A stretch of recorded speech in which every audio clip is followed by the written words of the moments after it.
नमस्कार प्रेक्षकांनो, या मालिकेच्या आजच्या जबरदस्त भागामध्ये आपण पाहणार आहोत की आता इकडे अमृता आणि सावली बोलत असतात. तेव्हा आता सावली म्हणते की हे बघा अमृता वहिनी, ज्या वेळेस मी आता ती खिचडी घेऊन आता खिचडी वाटायला त्या वृद्धाश्रमात गेली होती त्यावेळेससुद्धा मला त्या लहान मुलाने वाचवलं आणि विठोबाच त्या लहान मुलाच्या रूपात धावून आला आणि कायम विठोबा माझ्या पाठीमागे उभा राहतोय. अमृता म्हणते की म्हणजे त्या खिचडीमध्ये सुद्धा? तर सावली म्हणते हो. आणि जर तो लहान मुलगा वेळीच माझ्या पाठीमागे धावून आला नसता तर ताराची जी अवस्था झाली होती तीच अवस्था त्या वृद्धाश्रमातील लोकांची झाली असती. आणि विचार करत आता सावली म्हणते की अमृता वहिनी, मला राहून राहून असं वाटतंय की हे सगळं ऐश्वर्या मॅडमनी केलं की काय, आणि या सगळ्या मागे ऐश्वर्या मॅडमचाच हात आहे की काय. अमृता म्हणते सावली, कोणी काहीही करू दे, पण तुझा ना विठोबा तुझ्या पाठीमागे आहे.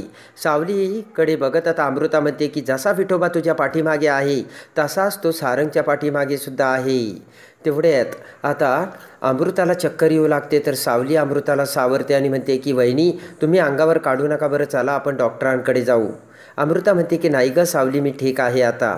आणि इकडे आता तिलोत्तमा ही चंद्रकांतरावांना बेडरूममध्ये बोलत असते आणि म्हणते की हे बघा, तुम्हाला काय वाटतं, तिलोत्तमा या सगळ्या प्लानमध्ये सहभागी असेल का? म्हणजे राजकुमारसोबत राजकुमारने तिलोत्तमाला 2 लाख रुपये दिलेत, हे सगळं खरं असेल का? चंद्रकांतराव म्हणतात की आत्ताची परिस्थिती बघताना आता कुणावरही मला विश्वास ठेवूशी वाटत नाही आणि काय खरं आणि काय खोटं हे देखील कळत नाही. तिलोत्तमा म्हणते की हे बघा, मला कळतंय, पण वेळोवेळी ऐश्वर्या यामध्ये अटकली, पण वेळोवेळी तिने आपल्याला क्लिअर पुरावेसुद्धा दिलेत. तर चंद्रकांतराव म्हणतो की पण तिलोत्तमा, तू एक गोष्ट विसरू नकोस, कारण ऐश्वर्या ही एकदमच कर्तबगार स्त्री आहे आणि घरापाठोपाठ तिने आपल्या बिझनेसमध्ये सुद्धा लक्ष केंद्रित केलं आहे आणि वेगवेगळ्या डिपार्टमेंट्समध्ये सुद्धा तिने चांगल्या जबाबदाऱ्या सांभाळल्यात. तिलोत्तमा म्हणते खरंही तुमचं, कारण मी सुद्धा हाच विचार करते, थोडक्यात कुणाबद्दल काहीच सांगू शकत नाही आपण. तिलोत्तमा म्हणते की आपला हा जो एकत्र कुटुंब पद्धतीचा जो भाग आहे, आत्तापर्यंत आपण आपल्या एकत्र कुटुंब पद्धतीत किती आनंदाने आणि सुखाने नांदत होतो. तिलोत्तमा म्हणते की मी कायम स्वप्न बघत होते, लवकरात लवकर आपल्या जर घरात पाळणा हल्ला तर सगळं काही छान होईल. तिलोत्तमा म्हणते की आता मी कुणाचेही चेहरे बघितले ना की ते मला अनोळखी वाटतात. चंद्रकांतराव म्हणतात की हे बघ तिलोत्तमा, तू काही काळजी करू नको, लौकिक मिळवून वाया गेलेला आपला मुलगा लवकरात लवकर बदलण्याचा प्रयत्न करतोय. आणि त्यानंतर आता तिलोत्तमा म्हणते की एवढ्या लवकर निष्कर्षावरती तुम्ही जाऊ नका. तर तेवढ्यात तिलोत्तमाला आता देवाचा फोन येतो. तिलोत्तमा फोन उचलत म्हणते की बोल देवा, काही कळलं का?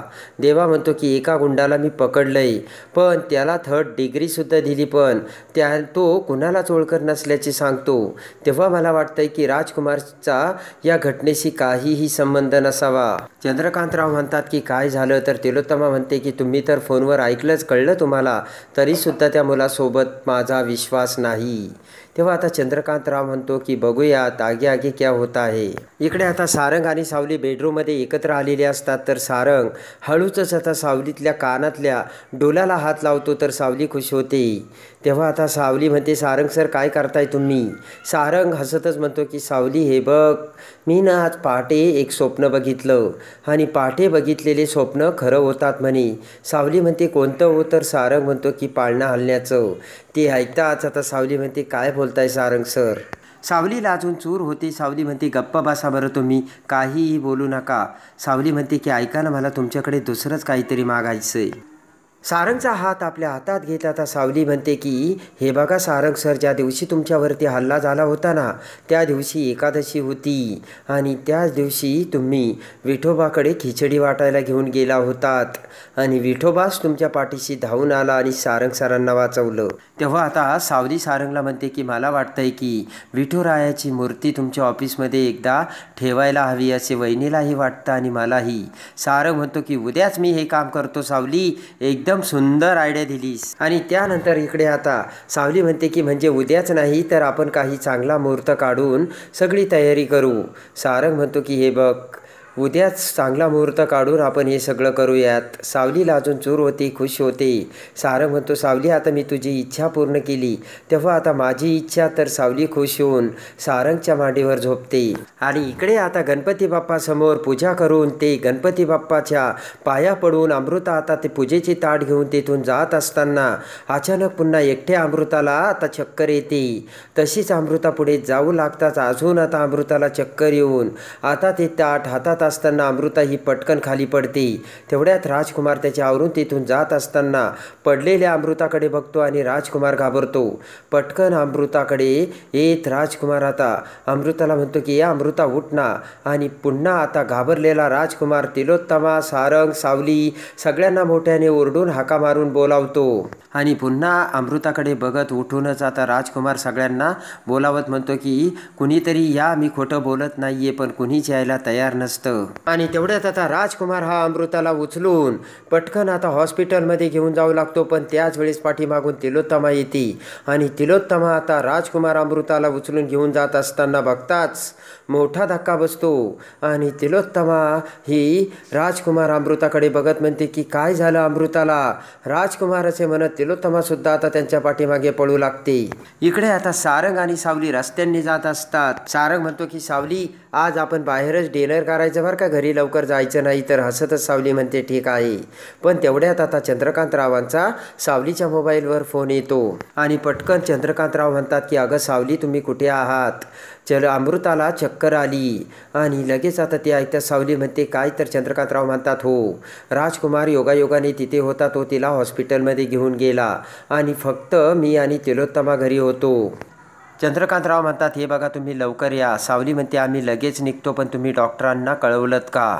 चंद्रकांतराव म्हणतात की तिलोत्तमा डॉक्टरांना कळवतेच. आणि इकडे आता घरीच तिलोत्तमाने डॉक्टरांना बोलावलेलं असतं. डॉक्टर तिलोत्तमाला तपासून औषधे देतात. तिलोत्तमा अजून बेशुद्धच असते. आणि पटकन आता डॉक्टर म्हणतात यांना ट्रेस आला होता का. राजकुमार म्हणतो हो, माझ्यामुळेच त्यांना ट्रेस आला होता आणि मीच चुकीचं वागलो.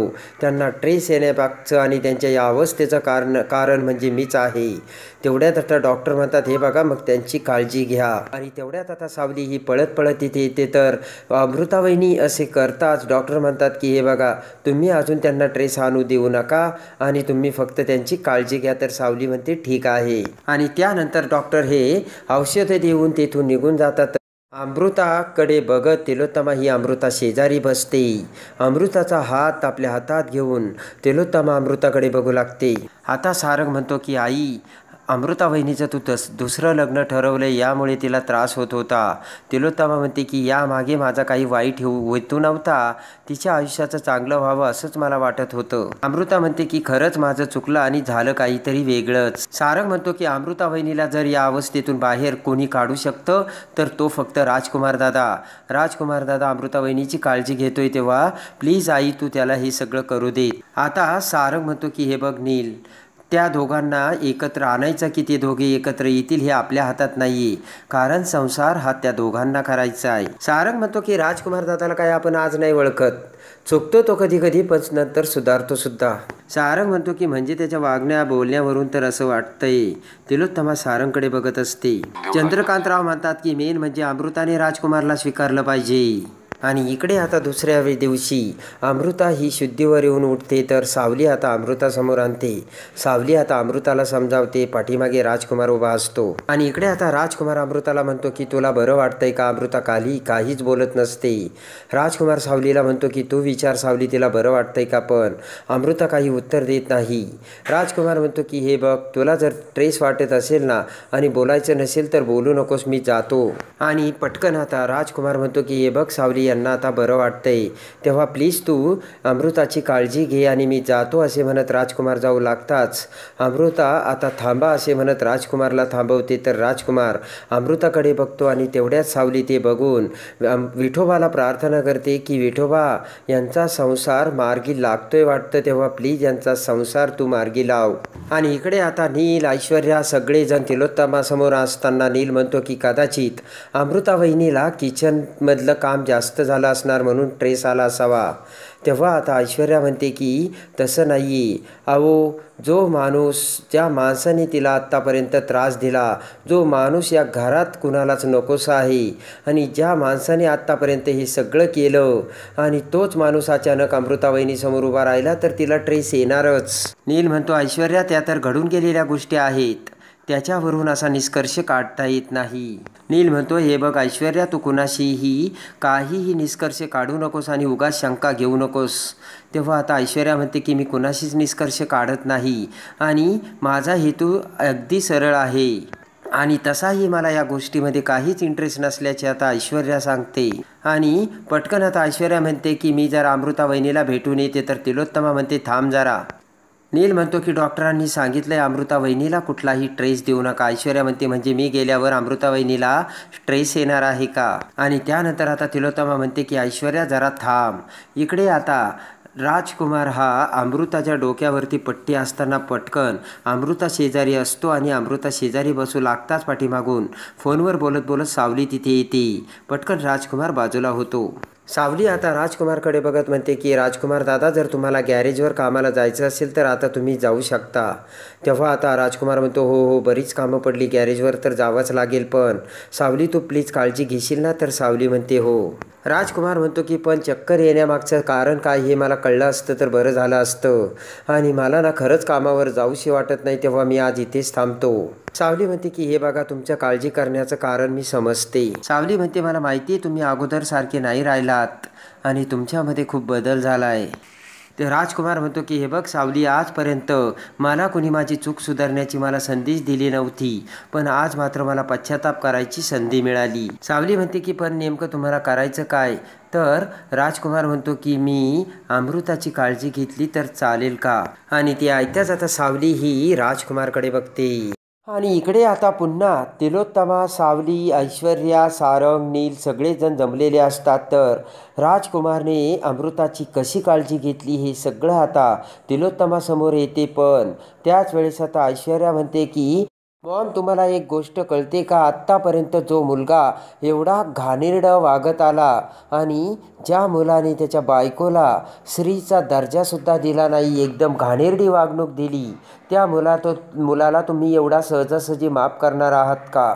आणि पुन्हा आता ते सगळं आठवून तिलोत्तमा म्हणते की माझा त्या माणसावरती कवडी मोलसुद्धा विश्वास नाही. ते आता ऐकताच आता इकडे धक्का बसतो. पण सावली आता तिलोत्तमाला समजावते आणि त्याच नंतर इकडे आता राजकुमार पुन्हा अमृतासमोर अमृताची काळजी घेत असतो. पण त्याच वेळेस आता इकडे राजकुमार तिथे काळजी घेत असताना पटकन अमृताचा हात आपल्या हातात घेतो आणि अमृताचा हात आपल्या हातात घेता क्षणी इकडे आता तो हात अमृताच्या आपल्या कपाळावर ठेवत राजकुमार म्हणतो की सॉरी. आणि ते ऐकताच आता अमृता पटकन राजकुमारला माफ करते. आणि त्यानंतर इकडे आता सारंग आणि सावली पुन्हा बेडरूममध्ये येतात आणि ते सगळं आता बघून सारंग सावलीला म्हणतो की सावली, तू राजकुमार दादाची जबाबदारी घेतलीच खरी, पण राजकुमार दादा जर पुन्हा चुकलात तर मग काय? ते ऐकताच आता सावलीला धक्का बसतो. पण सावली आता तिच्या मतावरती ठाम असते आणि खरोखर राजकुमार बदलला का आणि राजकुमारने हे सगळं केलं हे एक ढोंग आहे का हे सत्य आता सावलीच शोधून काढून आता इकडे अमृताने राजकुमारचा स्वीकार केलेला असतो. तर आता खरं काय आणि खोटं काय, सत्याचा शोध सावली कशी घेते आणि सत्य समोर कशी आणते हे बघण्यासाठी आणि या मालिकेच्या डेली अपडेटसाठी आपल्या चॅनलला लाईक करा, सबस्क्राईब करा.